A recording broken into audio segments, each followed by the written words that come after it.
Oh, quão bom e agradável ter amigos e irmãos, comunhão, vinho e pão. No livro de Atos dos Apóstolos, capítulo 2, a partir do verso 42. Livro de Atos dos Apóstolos, do capítulo 2, a partir do verso 42. Você que achou, por gentileza, se pudesse colocar de pé, como de praxe da nossa igreja.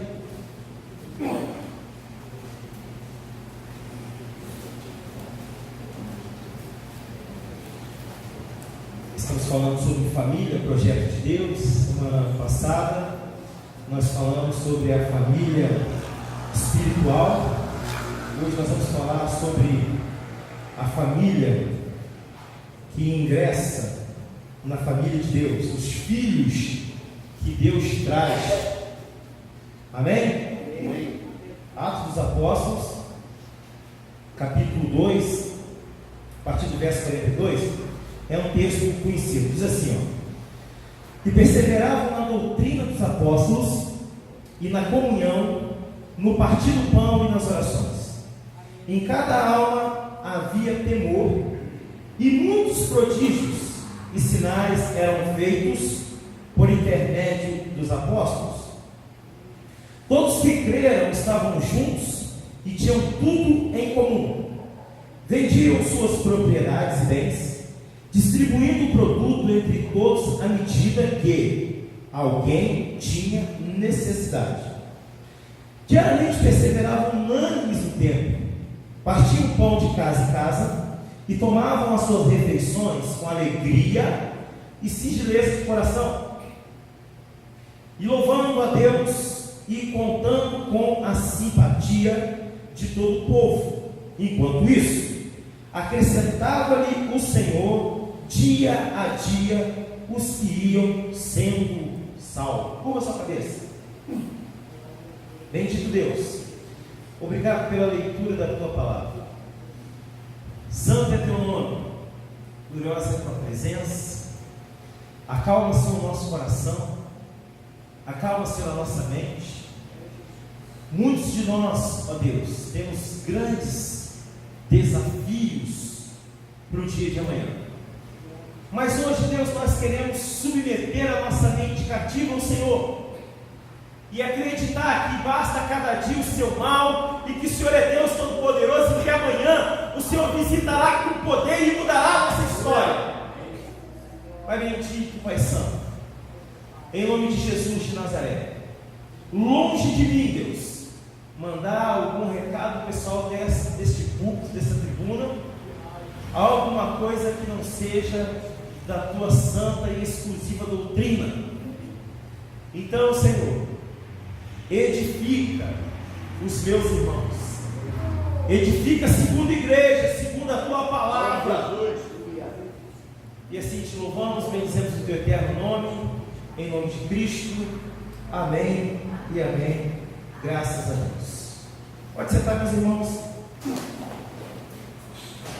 Bom, meus irmãos, na semana passada nós falamos sobre alguns elementos que compõem uma família. E o primeiro elemento é a participação. O segundo elemento nós falamos que é a comunhão. E o terceiro elemento, que é uma coisa interessante, quando a gente fala de participação, a gente fala de comunhão, e o terceiro elemento é a obediência. Então não tem possibilidade de ser família se não participar. Não tem possibilidade de ser família se não tiver comunhão. Não tem possibilidade de ser família se não houver obediência. E esse texto de Atos dos Apóstolos é um texto que vai nos dar uma ideia ótima, uma ideia muito boa sobre uma família que vive em comunhão.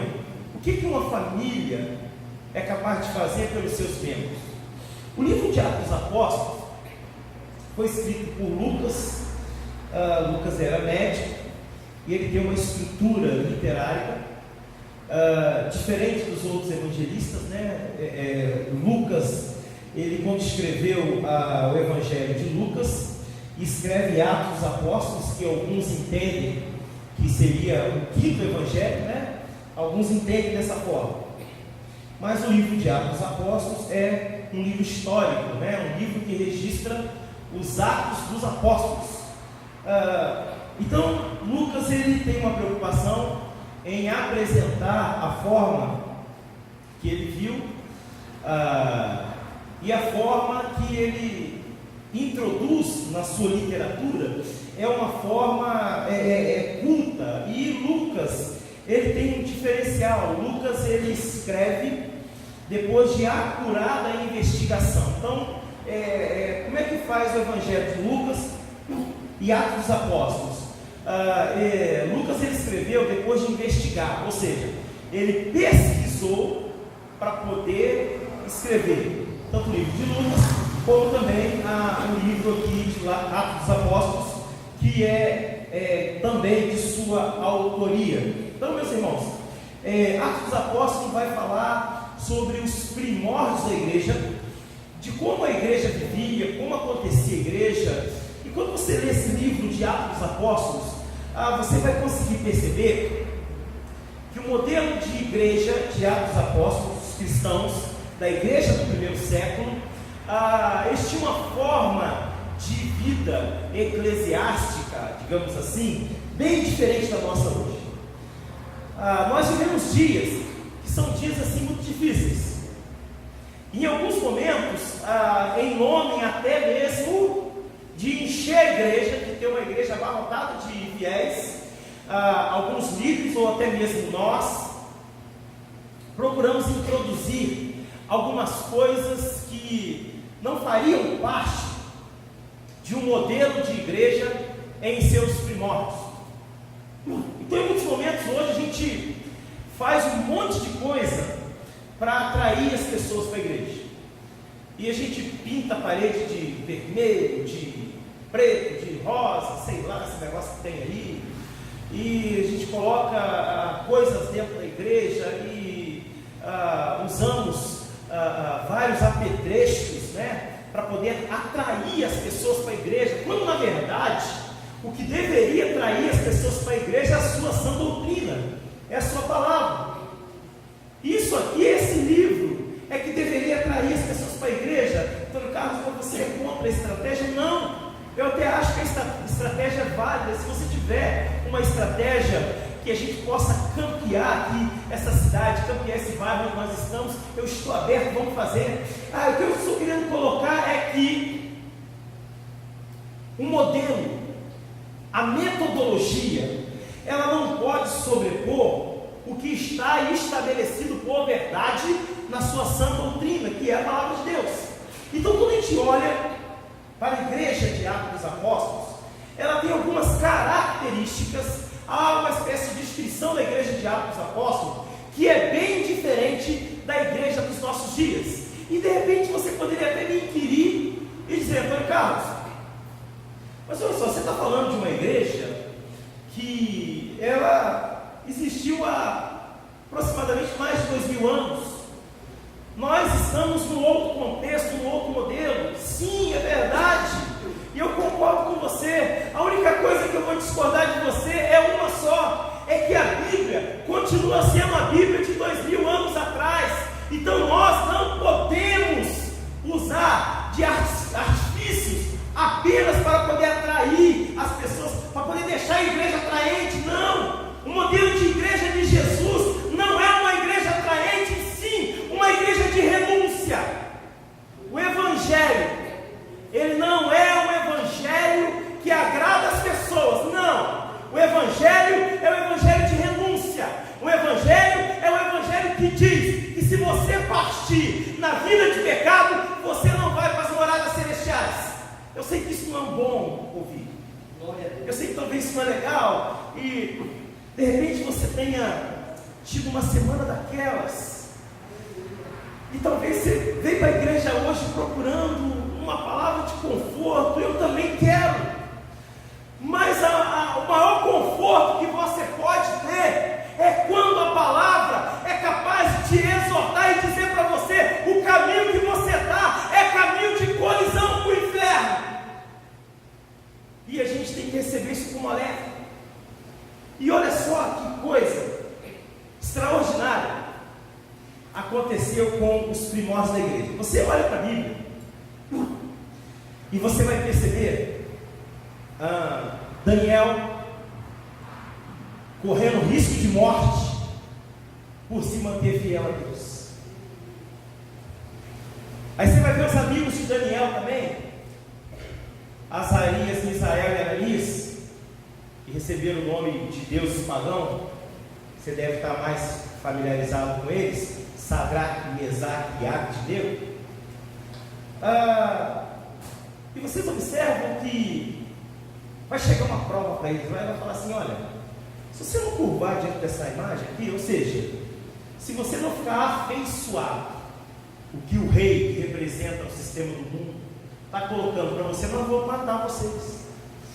E ele tinha os crentes fiéis. Se cumpre a palavra de Jeremias: eis aí um verdadeiro israelita, em quem não há dolo. E eles falaram: se o Senhor quiser, o Senhor nos livra. Mas se o Senhor não quiser, está tudo certo também. Então eram homens que a nossa época não é digna deles. Homens e mulheres que eram crentes verdadeiros. Como estamos falando de família, eu tenho uma preocupação sobre qual igreja nós vamos deixar para os nossos filhos. Eu tenho uma preocupação sobre que evangelho nós vamos deixar para os nossos filhos. Nós não podemos dar jeito no evangelho. Nós não podemos maquiar o evangelho. Você tem que olhar para o seu filho e dizer para ele: olha, essa é a vida de pecado, e não basta eu orar por você, você tem que tomar uma atitude de se converter. Só que quando você fizer isso, você precisa estar pronto para talvez perder a amizade do seu filho, ou talvez perder a amizade da sua filha. Mas você precisa falar isso para ele. O evangelho de Jesus é o evangelho de renúncia. E quando nós falamos de família, olha só que coisa interessante. Quando a família está junto, quando a família fala a mesma língua, quando nós entendemos que o que somos, o que fazemos, e porventura alguma coisa que nós viermos a conquistar vem de Deus, a gente vive melhor. Acompanhe comigo o versículo 42 do texto em questão. Ele vai dizer assim: olha, e perseveravam na doutrina dos apóstolos, na comunhão, no partir do pão e nas orações. Olha só que coisa extraordinária acontece no texto. Ele está dizendo o seguinte: olha, quando ele diz que eles perseveravam, aparece uma tradução na língua grega que é proscarterel, didaquê, e perseveravam na doutrina. Proscarterel, didaquê. Sabe o que significa proscarterel? Eles eram constantes. A palavra proscarterel aqui está traduzida por perseveravam. A tradução é constante. E quando ele diz doutrina, ele está dizendo didaquê, que é a mesma palavra para se escrever didática. Sabe o que ele estava dizendo? Eles eram constantes em aprender as doutrinas ensinadas pelos apóstolos. Por isso ele está dizendo: olha, e perseveravam na doutrina dos apóstolos. A igreja de Atos dos Apóstolos, ela tinha uma característica diferenciada. Ela tinha uma constância em aprender a sã doutrina. Ela tinha uma constância em saber mais de Jesus. Ela tinha uma constância em aprender mais sobre o reino de Deus. Por isso que era uma igreja vencedora. Por isso que você vai ler daqui a pouco aqui que muitos sinais e prodígios eram feitos por intermédio dos apóstolos. Sabe por quê? Porque eles tinham constância. Eles não agiam como meninos levados de um vento para o outro. Em muitos momentos, se você não tomar cuidado aqui na sua família espiritual, você vai começar a correr atrás de avião, correr atrás de vento, e não vai dar em lugar nenhum. Sabe por quê? Porque há uma necessidade de perseverança nos ensinamentos bíblicos.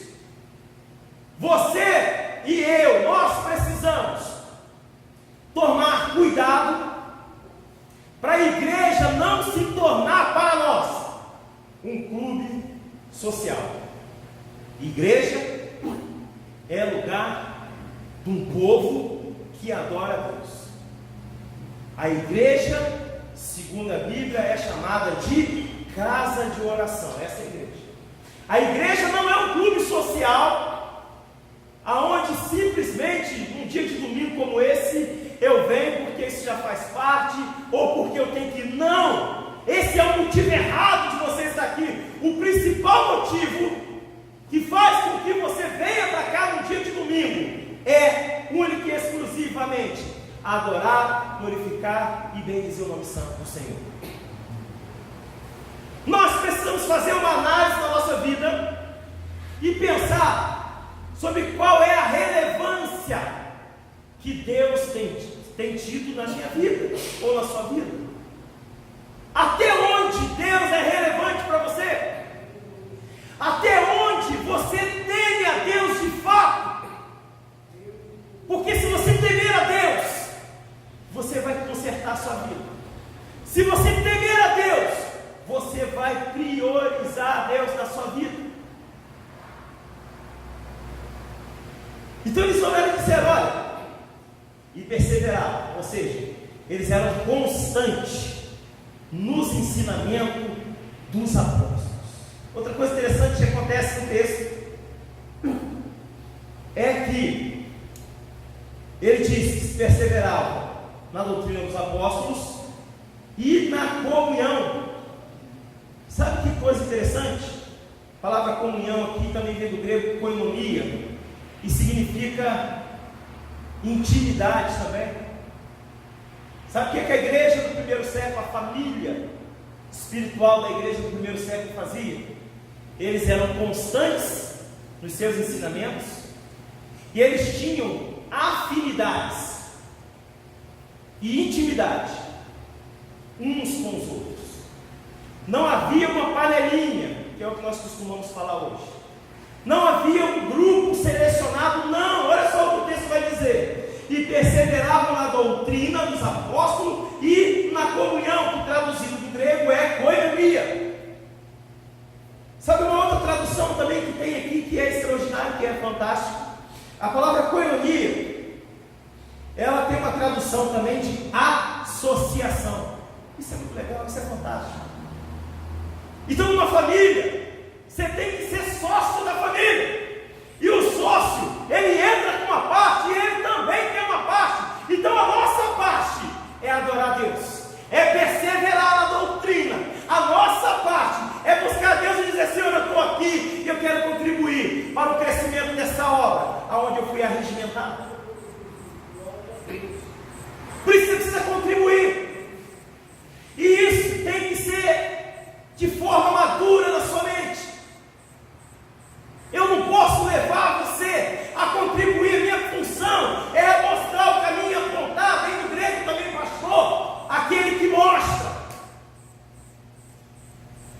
Então às vezes eu começo a observar. Faz uma retrospectiva. Você que não é de berço cristão, você que Jesus salvou você um pouco, você não nasceu na igreja, você que foi salvo em Jesus Cristo, você precisa fazer uma retrospectiva da sua vida.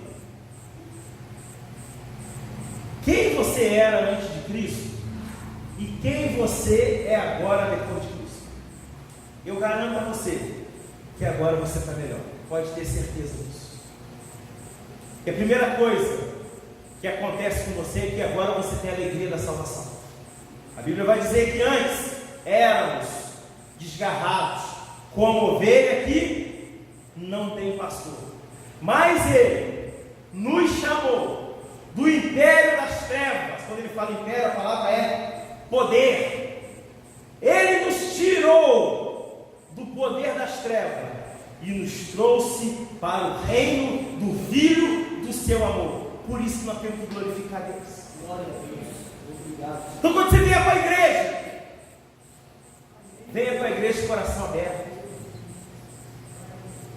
Quando os ministros de música começarem a cantar hinos de júbilo, você precisa se alegrar. Sabe quando é que nós vamos crescer? Quando começar a tocar um hino de louvor, um hino de júbilo, ou uma música talvez um pouco mais agitada, e a igreja começar a bater palma, sem precisar que um ministro puxe, aí nós começamos a crescer. Sabe quando é que nós vamos crescer? Quando começar a tocar um hino de adoração, e você sem precisar de comando dos ministros de música, você puder entrar na sua plenitude de adorar a Deus. Isso a igreja de Atos dos Apóstolos ela fazia. E aí quando você ora, você vê que como a gente está longe. Eu me lembro do texto bíblico que diz o seguinte: olha, nós vamos tocar agora a lamentação. E aí eles tocavam a lamentação, que é aquelas músicas de fossa, né? Aquelas músicas para o cara ficar triste e chorar. E ninguém chorava. Aí eles tocavam música de júbilo, e ninguém ficava alegre. E aí o autor do livro vai dizer assim: olha, engraçado, a gente toca música, ninguém chora, toca alegria, ninguém fica alegre. O que esse povo está querendo? Se vocês observarem, meus irmãos, e lerem esse livro aqui, é o livro mais atual que existe no mundo. Esse livro é capaz de ler a sua vida e de falar quem realmente você é.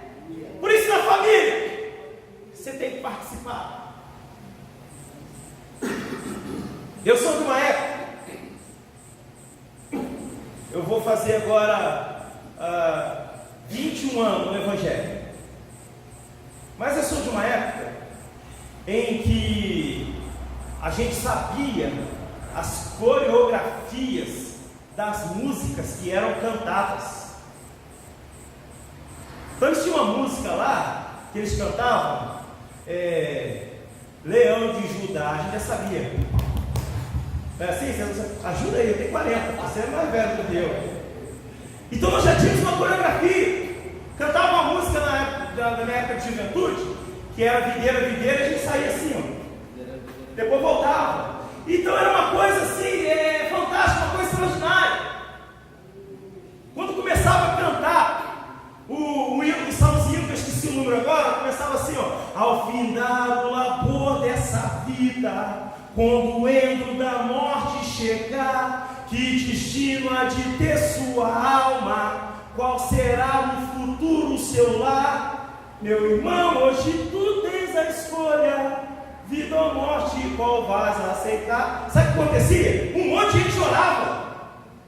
E era uma coisa. E aí eu olho para a igreja hoje, não é possível. Que geração é a minha? Será que os primórdios da família espiritual mudaram? O que está acontecendo com a gente? Será que Deus mudou? Ou será que o pecado está nos distanciando cada vez mais de Deus? E nós precisamos pensar sobre isso. Eu olho para o texto e o texto diz o seguinte: olha, perseveravam na doutrina, ou seja, eram constantes no ensinamento. E o que eles faziam? Tinham ir na comunhão, eles tinham o quê? Afinidade uns com os outros. Eles conheciam uns aos outros. Não tinha essa de grupo A, grupo B, grupo C. Não tinha isso.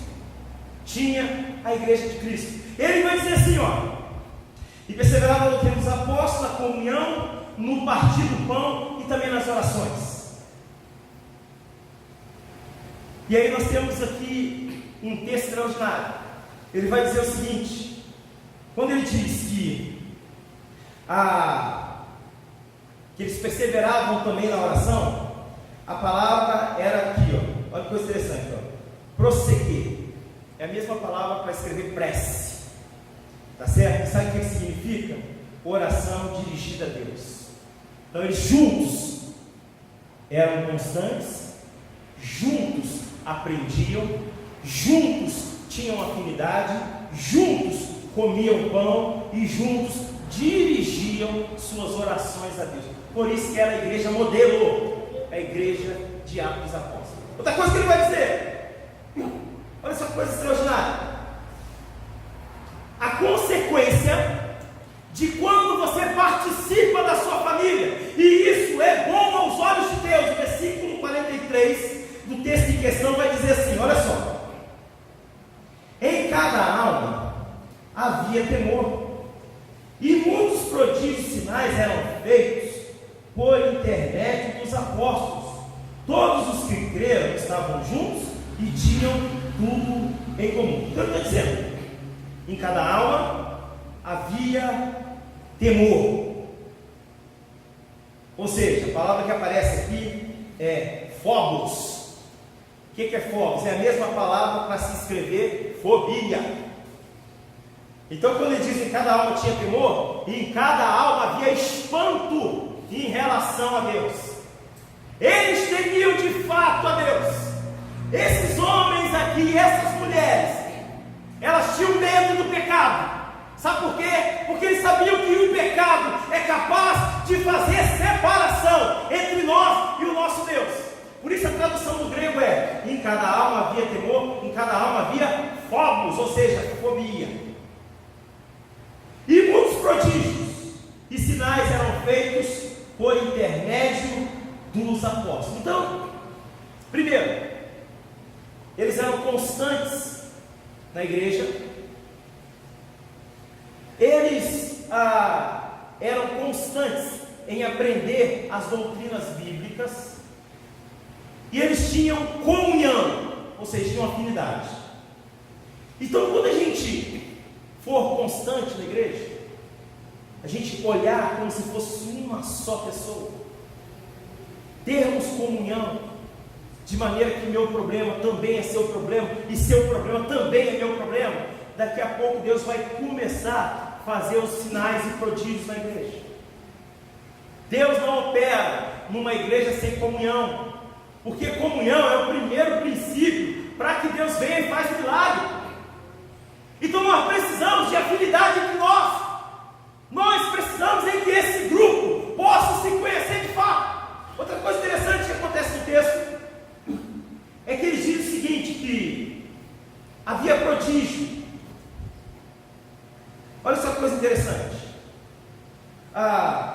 Prodígio, a palavra que aparece aqui é teras, e é traduzido por milagre.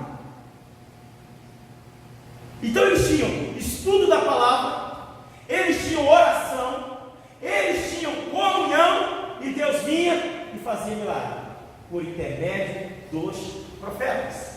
Vocês observam que Deus o tempo todo cuidando da sua família espiritual.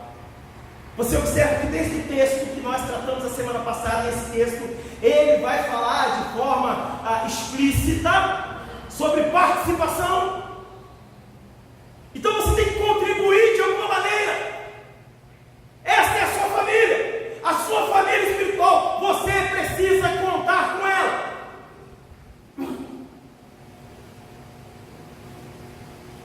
E vocês observaram aqui o irmão que fez a abertura, o irmão Jackson Sérgio. E eu preocupado aí, falei com ele que eu tive uma preocupação. E daqui a pouco me vem a mente um texto aqui. Se você ler lá, Serginho, Jó 41, partido 22, vai dizer assim, ó: na presença de Deus, até a tristeza tem que pular de alegria. Então, se você está cheio de Deus, não importa, a tristeza tem que pular de alegria. É regra da Bíblia. É só você ler lá. E se tem um cara que tinha propriedade para falar isso, era Jó. Na presença de Deus, a tristeza pula de alegria. Está Jó 41, a partir do 22. Se eu tiver errado, você pega a partir do 20, mas está por ali. Então nós precisamos ver quem nós somos. Precisamos crescer. Precisamos participar da família. Você precisa priorizar a Deus. E Deus vai priorizar você. Sabe o que Deus vai priorizar você?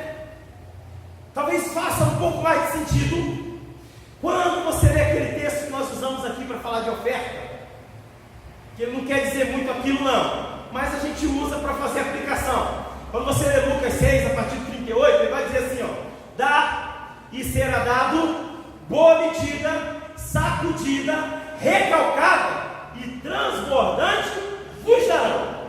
Até aí tudo bem. O próximo versículo que é um problema para nós: porque com a medida que vos medirdes, vós também serão medidos. O que eu quero dizer é que ninguém é capaz de cobrir o lance de Deus. Não tem nada que você possa dar a Deus que Deus não possa te retribuir infinitas vezes mais. Então, se você participar da família, e ele diz mais um pouco,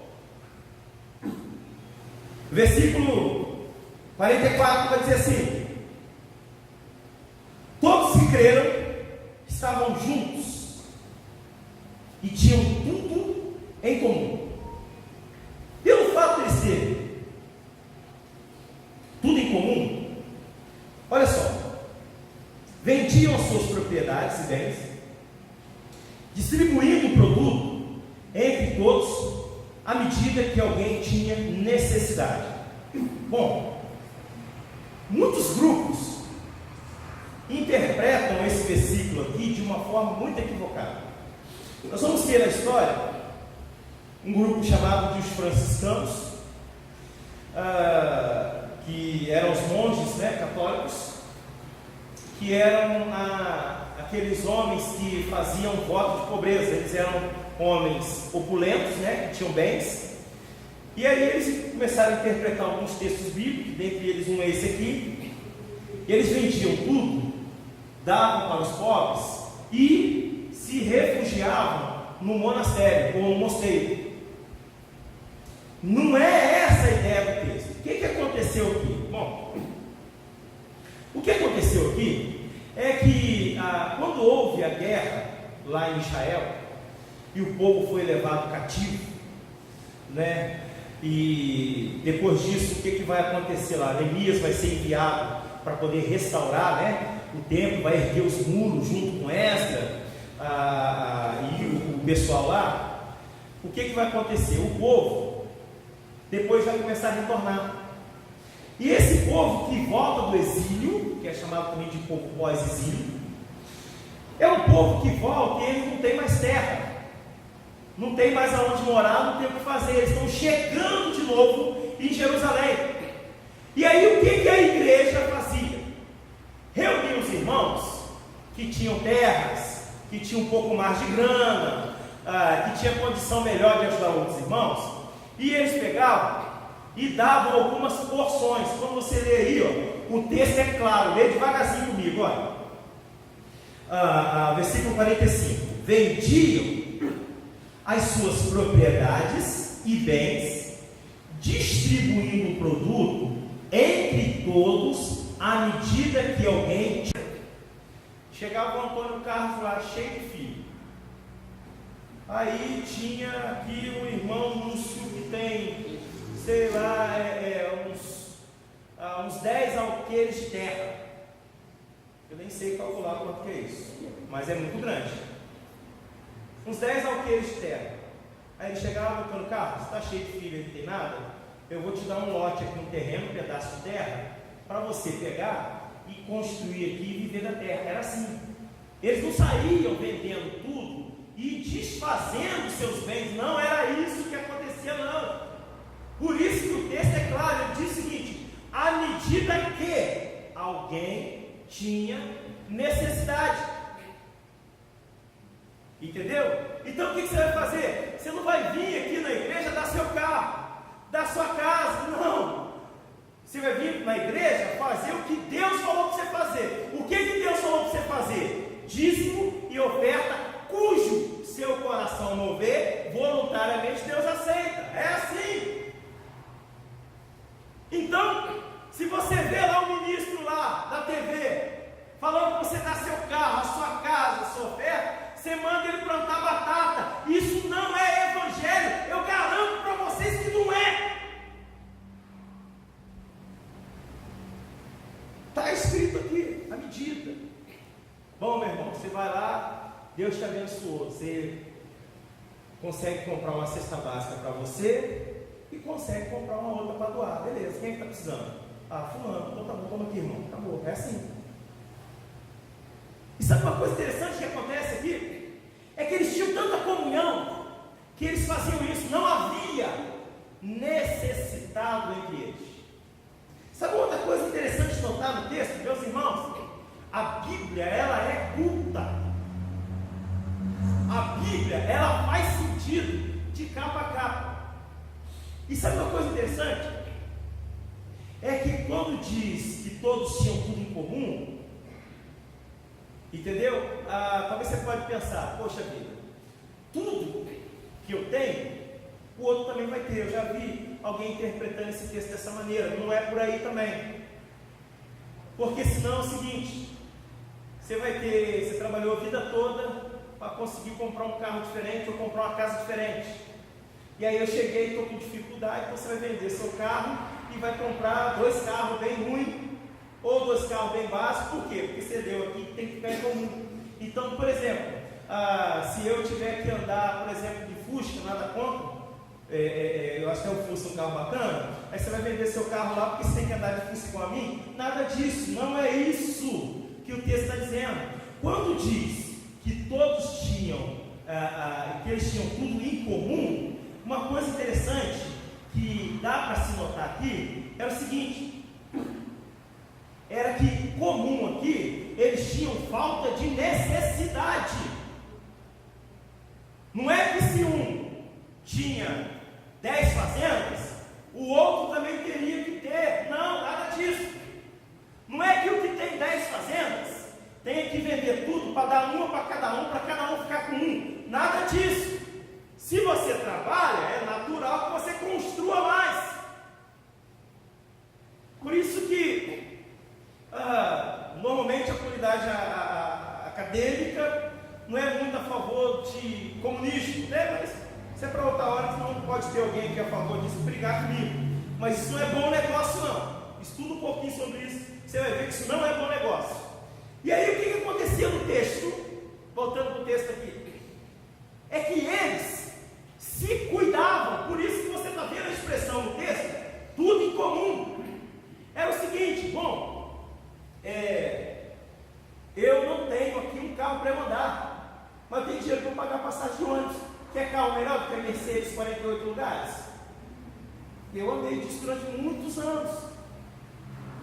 O que ele está querendo dizer é o seguinte: bom, eu não tenho aqui picanha para eu poder comer, mas eu tenho ovo, não estou passando fome, e isso é comum. Então por isso que a igreja de Atos dos Apóstolos, a família da igreja de Atos dos Apóstolos, era uma família que não tinha necessidade. E aí você olha para o texto, e se você tiver com a sua mente desavisada, você vai criar um monte de heresia. Daqui a pouco você vai cismar que você deve andar sem banho e descalço na cidade. Por quê? Não, porque eu tenho que vender tudo e dar para os outros. Nada disso. Não é isso que o texto está dizendo. O texto está dizendo que você tem que ajudar à medida que você detectar uma necessidade. E eu perguntaria: se alguém bate a sua porta e diz para você: olha, eu estou com fome, e aí você faz um mingau de fubá com couve, eu te pergunto: alimenta ou não alimenta? Fala: peraí, eu acabei de comer filé, mas não importa. O importa é que você possa servir para haver falta de necessidade. Essa é a ideia do texto. Eu desafio qualquer um dos senhores me propor uma exegese diferente desse texto. Não tem. E aí, quando a gente olha para o modelo de igreja de Atos dos Apóstolos, nós vamos ver que era uma igreja que tinha coinonia, uma igreja que tinha comunhão. E aí ele vai começar, mas esse texto é lindo, esse texto é maravilhoso. E os irmãos podiam ler esse texto mais devagarzinho em casa, por causa do nosso tempo aqui. Olha o que ele vai dizer agora aqui, meus irmãos, olha. Versículo 46. Diariamente perseveravam unânimes no templo, partindo pão de casa em casa e tomavam as suas refeições com alegria e singeleza de coração. Isso é extraordinário. Diariamente perseveravam unânimes no templo, partiam pão de casa em casa e tomavam as suas refeições. Então, o que eles estão dizendo? Que eles partiam o pão, eles perseveravam no templo, que eles tinham um lugar para eles poderem se reunirem. Quando você observar lá que Pedro estava preso, a igreja começa a orar. De repente cai os argrilhões, e a porta da cadeia lá abre e Pedro é solto. E aí para onde Pedro vai? Para a igreja, porque os irmãos estavam reunidos em oração. Então quando ele diz que partiam o pão de casa em casa, ele está dizendo o seguinte: eles verificavam, eles tomavam conta para saber se tinha alguma casa com falta de pão. Então era mais ou menos assim: juntavam os irmãos da igreja, os irmãos que tinham um pouco mais de opulência, um pouco mais de abastança. E o que eles faziam? Eles se policiavam. Então eles saíam nas casas perguntando: e aí, ô Antônio Carlos, como é que tá aí? A lata está balançando? Ih, irmão, tá meio balançando. Tá, então vem cá, traz aqui, deixa eu botar um pouco de arroz. Era assim que eles faziam. Por isso que você vai ler a expressão aí: partiam pão de casa em casa. Não é que eles saíam para ficar comendo um na casa do outro, não era isso. Eles se policiavam para que não houvesse ninguém passando fome entre eles. Isso é família. Se preocupavam uns com os problemas dos outros. Essa igreja de Atos Apóstolos é uma igreja que dá muita aula para a gente. É uma igreja que, se a gente olhar para ela, nós vamos ficar com vergonha. Por isso nós temos que andar como família. Eles começavam a fiscalizar. Deixa eu ver aqui, porque de repente o salário do irmão ali está atrasado. Então é o seguinte: poxa, a compra que ele fez dá até o dia 5. Aí deu um problema na empresa lá, o pagamento só sai dia 15. Não tem jeito, ele não consegue ficar até o dia 15 sem comer. Tem que comer, tem que botar alguma coisa lá para baixo. Então alguém vai lá e vai dizer: ó, e aí, como é que tá? Ou tá ruim aqui, tá? Então vou te dar um apoio. Essa era a igreja de Atos Apóstolos. Por isso nós temos que olhar para esse texto e pensar: temos sido igreja? Caminhando mais um pouco mais, no versículo 47, olha o que acontecia na igreja de Atos Apóstolos com a família espiritual. Versículo 47 do texto em questão, ele vai dizer assim: olha, louvando a Deus e contando com a simpatia de todo o povo. Enquanto isso, acrescentava-lhe o Senhor dia a dia os que iam sendo salvos. Olha só, louvando a Deus e contando com a simpatia de todo o povo. Olha só que legal. A palavra simpatia é traduzido por caris, e isso é muito legal, que é a mesma raiz da palavra carismata, ou seja, graça, favor e merecido. Mas tem um detalhe aqui, que a palavra caris vai dizer o seguinte: eles contavam com a sensibilidade, a doçura e a empatia de todo o povo. Então os apóstolos pregavam, e eram homens que estavam de fato comprometidos com a sã doutrina. Sabe o que acontecia? O povo entendia. Por isso que eu digo para os irmãos, essa mensagem que está indo lá para a internet, não sei quem vai ver isso lá, e pode discordar à vontade também, não tem problema. Se você assistir um culto aonde a ênfase estiver mais no dinheiro do que na Bíblia, foge de lá. Esse culto é do capiroto, esse culto é do inferno, não é o culto de Jesus.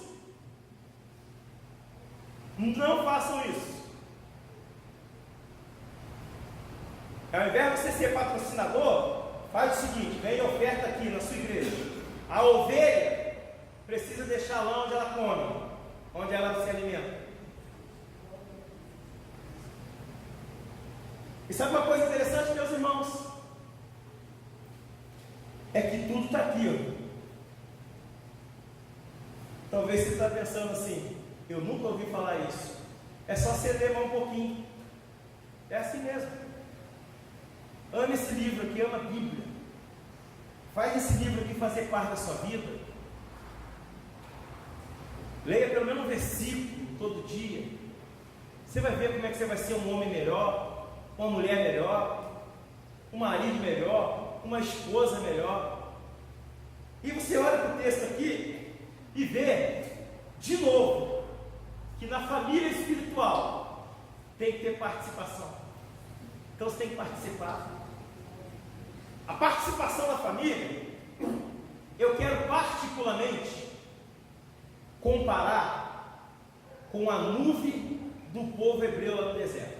Era assim: a nuvem seguia, eles levantavam acampamento e seguiam. A nuvem parava, eles também paravam. É assim. Ô meu irmão, estão tocando hino de júbilo? Está tudo certo, fica alegre. O hino de adoração, adora a Deus.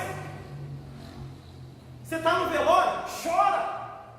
Você está numa festa, sorria. É assim. Pensa bem. Se você dança num ritmo diferente que a música está tocando, imagine só, estão tocando talvez um blues, que é uma música tranquila, e você está dançando rock assim, coisa de maluco, coisa doida, mas é assim, são coisas simples, talvez pareça cômico isso, mas isso se atenta para uma verdade. Se você está na família, você tem que participar da família, você tem que participar, não tem outro caminho não. É assim, meu irmão. Senão daqui a pouco, sabe o que acontece? Você vai virar um corpo estranho.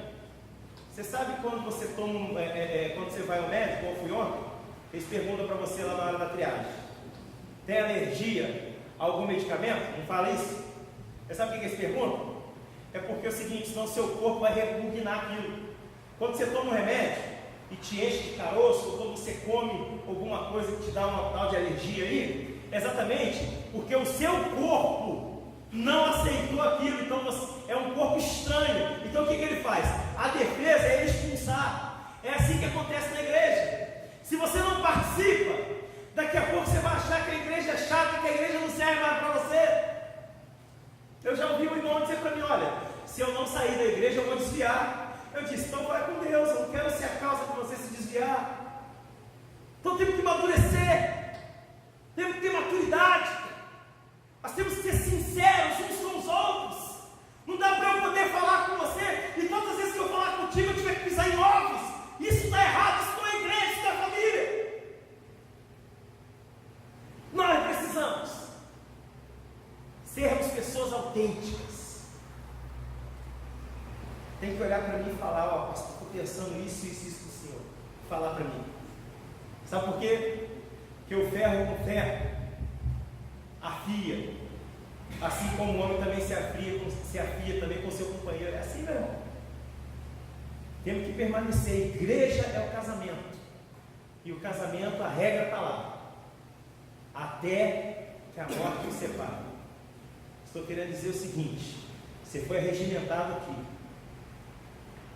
Até que a morte te separe. Porque se você falar para mim que tem uma igreja que Deus lá é mais forte, você não vai sozinho não, leva eu também. Você falar para mim que tem uma igreja com mais unção, vai sozinho não, leva eu também, porque eu também quero. E quando você fala isso para mim, você está me dizendo que tem dois deuses. E aí você não pode dizer para mim: olha, Dona Carlos, é porque lá eu caio na unção. Não tem isso na Bíblia, tira isso da sua cabeça. Cair na unção, não tem isso na Bíblia. E eu vou te dar uma dica: Do ponto de vista bíblico, teleológico, unção é presença do Espírito Santo. Isso é unção. Então nós precisamos pensar: você está na família? Quais são as regras daquela família? É assim. Então a família espiritual, você vai perceber que você precisa participar. Vamos colocar de pé? Louvado seja o nome do Senhor.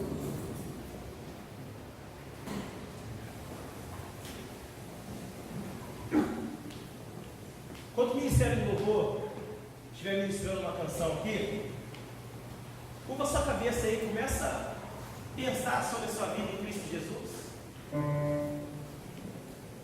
Será que tem alguma coisa que você possa fazer para servir melhor a Deus?